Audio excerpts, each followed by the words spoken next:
So basically, we've put together a bit of a cheat sheet. So here's everything you need to know about Disney Plus. Disney Plus will launch November 12 in the US, as we just said, Canada and the Netherlands, but not UK. It'll launch a week later on November 19 in Australia and New Zealand. Yeah, and it's so it's not expected to be available to the whole world straight away. There's probably a 2-year wait for everyone else not on the list, up to, which is... I'm surprised that we're not on that 2-year wait. I think it's going to cause some concern, so we'll delve into that a bit later on. Yeah.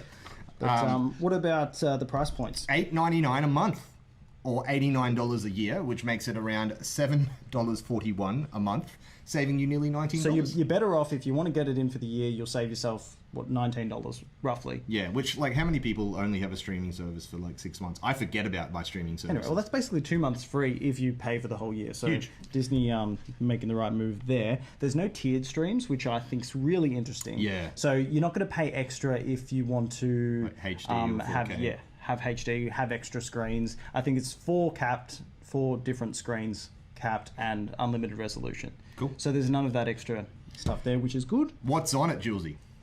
Well, eventually there's going to be 7,500 episodes of TV programming and about 500 films. So wow.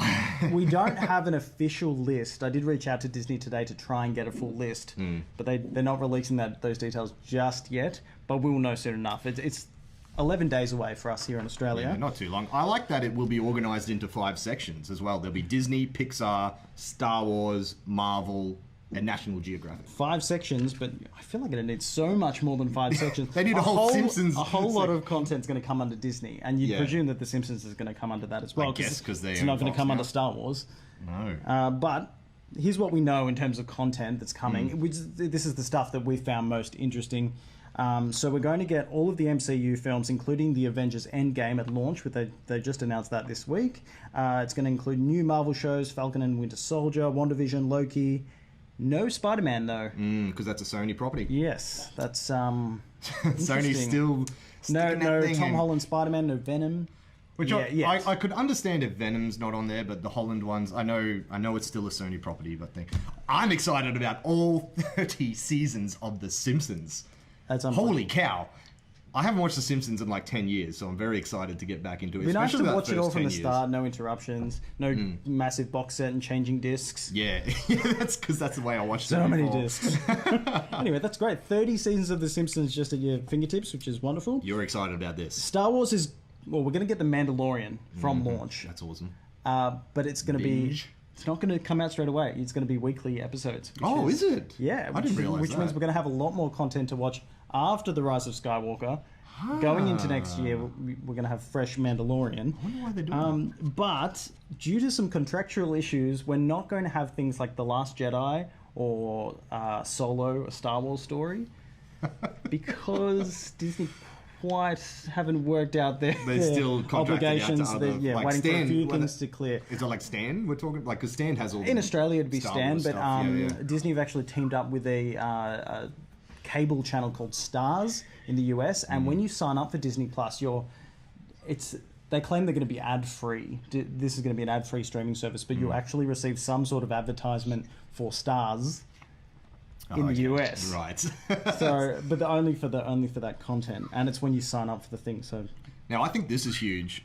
All of the Disney classics are going to be there. You know, your Snow White, Pinocchio, Cinderella, Lion King, Aladdin. They're opening up the vault. That is huge because only a few years ago you couldn't even buy all the DVDs. They took them away for every couple of years. They take away The Little Mermaid, and you have to wait 10 years for it to come out of the vault. And it's like, man, I just want to watch The Little Flounder. Mermaid. So we're also going to have Pixar's content, which includes Toy Story. We're going to have massive shows like Frozen, and new stuff like the Lady and the Tramp live-action movie, which reviews are coming out now. Is that just for this? Just for this. That's not coming out on big screen, is it? No.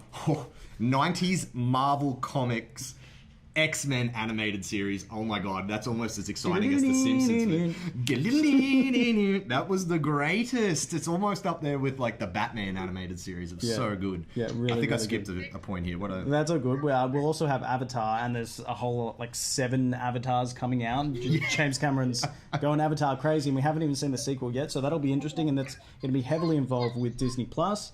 We're going to have the Muppets. They've got their own Baby Muppets, I think, is one of their shows that they've got. Cool. The kids are never going to get bored, I'll tell you that. Nope. We've got Lizzie McGuire returning, but I don't think this one's for the kids necessarily. Yeah, that one's a weird one. It's more catered for the people that grew up watching Lizzie McGuire. So, yes, which I did. Malcolm in the Middle. Yeah, that's weird. That was a Fox acquisition. Oh, of course. But yeah. I'm Good all show. for Great show. Yeah. Malcolm in the Middle. That was one of the ones I watched when I was growing up. All the National Geographic productions, which is huge as well. My partner Beck was really excited about that because we saw a bus go by with all the properties that were on it. And she's like, what? National Geographic? We get to watch these sick docos? And who would have thought that National Geographic will be putting together a show titled, what is it? The World According to Jeff Goldblum. Yes. Sign me up. Because life will find a way. Anyway, there is a 3-hour and 17-minute trailer on Disney's YouTube channel, which, if you feel like going through all that... Do I hear a cat?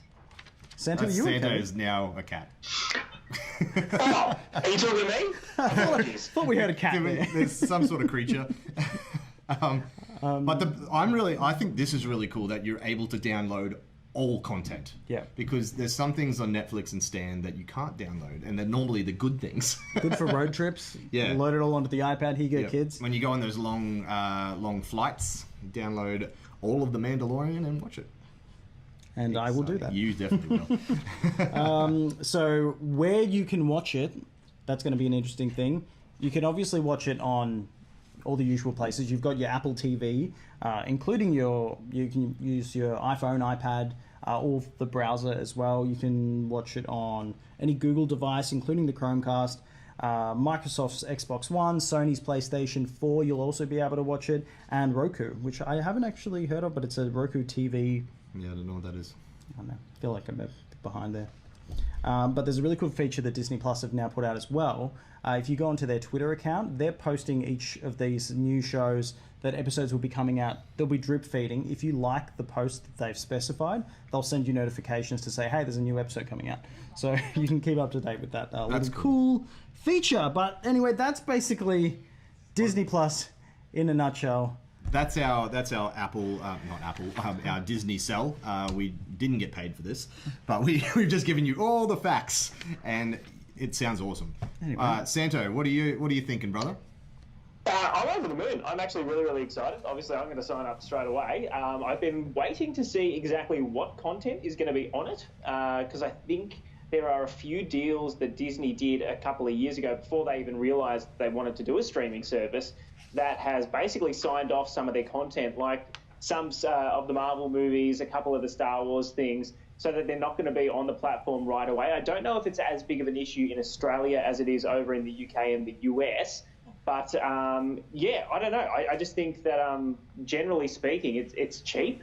It's going to be available and perfect for families. I think that's where they're going to really win with this one, because I can't imagine anybody with a child not buying this. Yeah, why would you? Well, that's why Stan has been so great for Disney. But speaking of Stan and other streaming services, Disney's coming out on top just about for price range. I think who's beaten them? Amazon Prime's taken them out just by $1 a month. But I got to say, there's nowhere near the same amount of content on Amazon Prime as there is on Disney Plus. So $6.99 a month for Amazon Prime. Stan, you're going to pay about $14, $13.99 a month.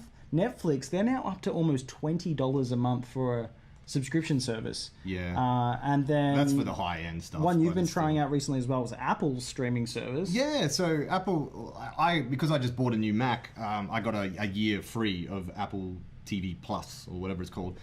So I thought I'd check it out, but it is $7.99 a month otherwise, which, when you're comparing that to what was Disney, $8.99, an extra $1, and you're getting 500 movies and 7,500 and all 30 seasons of The Simpsons. Not that was the selling point for Meso. but Apple TV, what I've watched so far, I watched this really great show on it called For All Mankind, which is about if the Soviets beat the Americans to the moon And is this first. an exclusive? Yeah, they're all. I think from what I'm reading, they're all exclusives. Yeah. And it's all high-end exclusives, but there's like 5 of them. Yeah. And That's they don't the have thing. all the You episodes. need your exclusive power. Whereas, and it's good. Like, I'll probably stick around. I've got a year of it, so I'll see how it goes. But after that, it's kind of like, why would I stick with that when I've got all this content? Basically, it feels like you're only going to really need Netflix and Disney. Yeah. It's very true, and I think some of us are going to have to make some decisions. Do we let some of them go? Oh, it's hard to, though. Because they all have something good. It was great. Chopped off. I tell you what, Stan is not going to last. No, Stan is... Once they lost Disney, that's huge. The other thing I wanted to mention is, because Australia is getting Disney Plus a week late, do you think we're going to see some piracy issues for The Mandalorian, especially? Oh, yeah, for sure. And it's sad. I mean, it's going to be one episode, but I think that's going to be a big blow to the Australian audience, because we're pretty big pirates here. Not me personally, but in Australia, we're known for being pirate lords. Which is rubbish. But it really is sad. And it's I guess the one thing is, at least it's not all coming out in one hit, so they're not going to be able to. Well, they're not going to pirate the entire. That's what's saving it, I guess. The entire season, but it's kind of like, just wait a week, you jerks. Like, it's a week. What about you, Santo? Do you reckon you can wait a week to watch the Mandalorian? Well, it depends. I mean, oh, he's the pirate. He's the. Hold Look on. at that shirt. He's a pirate. Look at that sunset. Yeah, all right. Just because I have an anchor on my shirt doesn't mean I'm automatically. But I suppose it depends. Like, when it comes out, are we going to be permanently a week behind? Oh, yeah, that's actually interesting. So, yeah, We don't know. If it comes out, we should have 2 episodes if it's a weekly. You would thing. hope there would be 2 episodes on launch, Santo, and fingers crossed that's the case. Absolutely. Look, I'm pretty keen. I do think it will bring about some piracy issues, just purely because, like you said, Australia is known for it. But I think, for me, it's a week. We'll wait it out. Yeah. Exciting times. Woo! I can't believe it's so close. So close. 1 week away. And can I just quickly say that Star Wars Fallen Jedi's out next week, and I'm very excited for that. Yeah. Anyway, I could go on.